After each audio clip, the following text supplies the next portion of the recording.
সরকারি হিসেবে দেশে চাহিদার তুলনায় কৃষি পণ্যের উৎপাদন পর্যাপ্ত।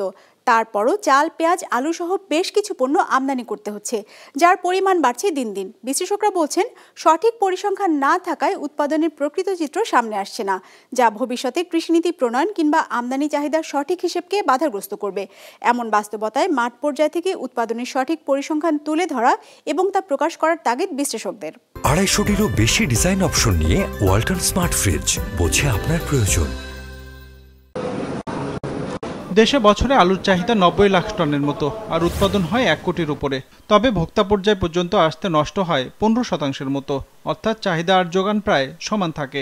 অভ্যন্তরীণ চাহিদা মিটিয়ে আলু রপ্তানি হতো বিশ্বের 16টি দেশে, তবে সেই পরিমাণ কমছে দিন দিন। তার বিপরীতে বেড়েছে আলু আমদানির পরিমাণ। 2023-24 অর্থ বছরে 5,30,000 টন আলু আমদানির অনুমতি দিয়েছিল সরকার।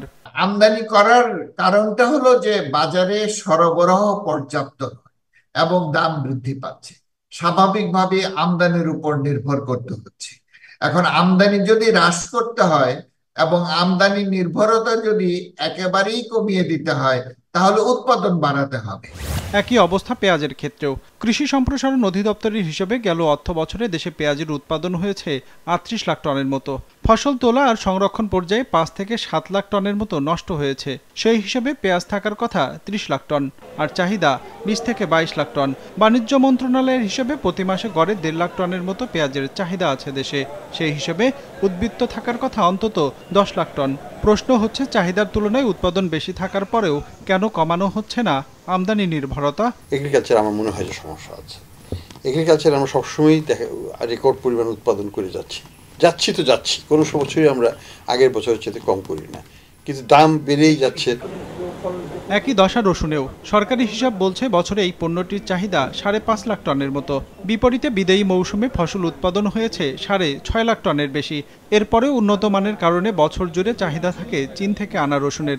সেই তালিকায় যুক্ত হয়েছে গাজর, টমেটো আর কাঁচামরিচ। কৃষি সম্প্রসারণ অধিদপ্তরের তথ্য বলছে 2023-24 অর্থ বছরে আলু, পেঁয়াজ, আদা, রসুন মিলিয়ে 34,83,000 টন কৃষি পণ্যের আমদানির অনুমতি দেওয়া হয়েছিল।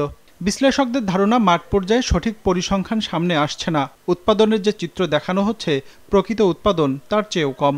উৎপাদনের সঠিক পরিসংখ্যান যদি থাকে, তাহলে ভবিষ্যৎ পরিকল্পনাও আমরা সঠিকভাবে করতে পারি, এবং উৎপাদন স্বাভাবিক হলে কোনো অবস্থাতেই বাজারে সংকট সৃষ্টি হয় না, এবং এখানে যারা ব্যবসায়ী আছে এবং তাদের যে সিন্ডিকেট আছে, সেটা কারসাজি করার সুযোগ পায় না। এমন অবস্থায় সরকারের নীতি প্রণয়ন আর আমদানি চাহিদা নির্ধারণের স্বার্থে পরিসংখ্যানগত ভুল সংশোধনের তাগিদ দিয়েছেন বিশ্লেষকরা। পরামর্শ দিয়েছেন কৃষির আধুনিকায়নের মাধ্যমে উৎপাদন বাড়ানোর। রঞ্জিবুল মিজান, বিজনেস রিপোর্ট, মাছরাঙ্গা টেলিভিশন।